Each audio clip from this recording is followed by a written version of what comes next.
Lots of people in the water. I don't know. I think I might be moving sooner than later out of that water with a cloud like that.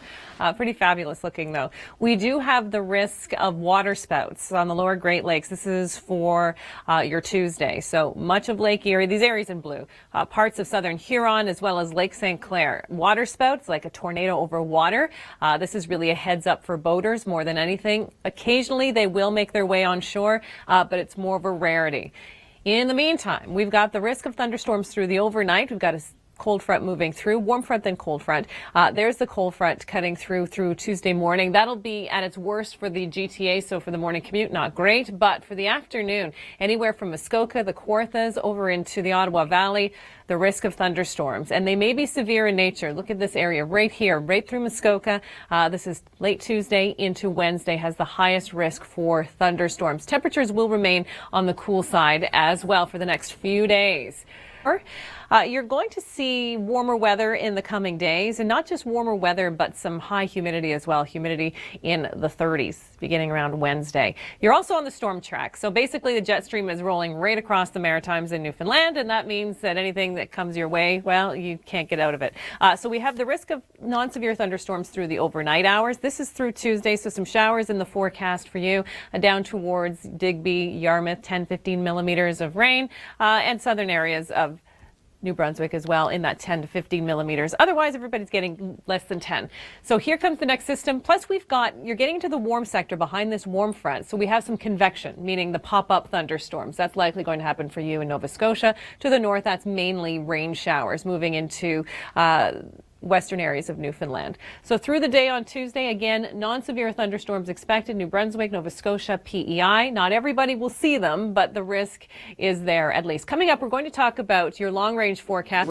And while it was cloudy in Halifax, well, Mike was complaining about the cool temperatures in Ontario. Finding a little bit chilly after the humidex values in the mid-30s yesterday. Is that something I should really mention after how bad the winter was, or should I just be keeping my mouth shut? And you can join me again tomorrow morning on the National Morning Show as we explore more of your weather stories. Hi there, I'm Kim MacDonald. From tornado lookalikes to water spouts. Yes, they fall under that category, although they are really tornadoes. They're just over water. So that's why we call them water spouts. And that's why we have a risk. That's not why we have a risk, but we have a risk for Tuesday across the lower Great Lakes, mainly Lake Erie, parts of southern Huron, Lake St. Clair as well has a water spout watch. So we have a lot of cool air moving in, and now we have relatively warm bodies of water. And as a result, yes, we've got the potential for water spouts. They're usually weak. They usually don't come on land, but occasionally they can. And if you're out boating, especially in a small boat, you don't really want to be up close and personal with a water spout. Isolated severe, non-severe thunderstorms for the most part through the overnight. We have a front moving in from the southwest. It's going to progress into the Golden Horseshoe, and so we've got some rain coming. This is Midland's long-range forecast because you definitely have the risk of some severe weather on Tuesday. It's Tuesday, so that must mean there's thunderstorms. And look at those cool temperatures just in the teens. Let's go to Kitchener now. This is what it looked like on Monday. It was a fairly cool day around southern Ontario, low 20s. I mean, a lot of people don't mind that. I think especially since they are dealing with temperatures closer to 40 in the BC interior. 2021 doesn't feel that bad, right? Okay, Grand Bend. If you're in cottage country, a little on the cool side. 19 degrees on Tuesday, Wednesday 18. You're not really warming up until next week, at least the weekend, which is good though, because the weekend at this point in time is looking quite nice. But in the meantime, we're in this upper level low. We've got all this cold air filtering down. It means you can turn off the AC for the next couple of days if you're in Ontario. Open those windows. It'll be fine. But you may want to close them if you've got these thunderstorms moving through. So we've got the risk for thunderstorms in southern Ontario, but I'll show you the main risk area right here because this is where you should be most concerned, and that's in the Muskoka area towards the Kawarthas. Severe thunderstorms possible on Tuesday. Everybody running underneath the tents. Yeah, so we had a bit of a soaker in southwestern Quebec. We have more active weather coming your way as well. So an area of low pressure moving through the overnight hours, Monday to Tuesday. There's the warm front, although it's not doing too much to warm things up at all. The cold front following behind it. A lot of cool air moving into Ontario as well. I'm sure you've already felt it as of Monday. Sunday was much warmer. There goes the cold front. Thunderstorms expected, especially along the shores of Georgian Bay. That's the best risk, but we can see all of that moving into Quebec. A lot of that is making its way a little farther to the north, however. But there's the threat from Tuesday into Wednesday. Tuesday into Wednesday, early morning hours on Wednesday. So there's the greatest risk of severe weather. We've painted that in red. Everywhere else, we're expecting non-severe thunderstorms, but isolated pop-up severe are possible. And there's Montreal's long-range forecast. Things calm down Wednesday, Thursday, not looking all that bad.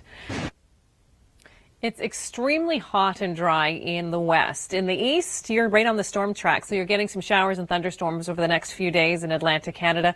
Temperatures had been a little bit on the cool side, especially on Monday, but you'll feel the heat gradually move in and the humidex as well. It's going to be fairly high. Halifax, for example, feeling like the low 30s. So you've got some rain in the forecast, 10 to 15 millimeters within those thunderstorms. They're expected to be pop-up in nature, non-severe as well, but isolated severe. I never want to rule that out. But for the most part, non-severe thunderstorms across mainland Nova Scotia and southern areas of New Brunswick. There's Halifax's long-range forecast. So the next few days you will be unsettled because the jet stream's hanging right over you. And that's where all the storms travel. 24 on Friday, 24 on Saturday. So if we can look to the weekend, it's looking much better. So we'll get all of this active weather out of the way, first of all, and then we'll get back into the sunshine. But there's the low-pressure system moving in. Coming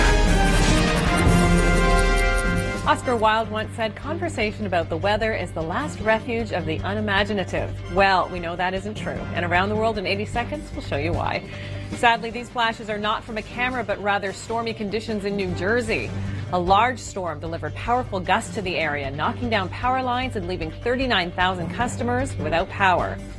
This may look like a good opportunity to surf, but it in fact marks the nearing of Typhoon Naguri in Japan.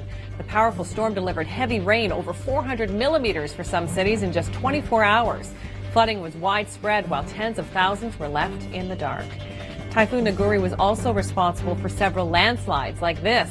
The landslide buried homes and left roads and bridges in a state of ruin. The storm is being called Japan's worst in 15 years. When you head off to the beach, one of the last things you hope to see is hail, even on a beach in Siberia. Ice the size of golf balls rained down on these beachgoers, which is very rare despite the region's harsh climate. As if New York wasn't beautiful enough, July marked another chance for the city that never sleeps to witness the sun set perfectly between its cross streets. The phenomenon is known as Manhattan Henge and occurs twice a year. The first instance was in May.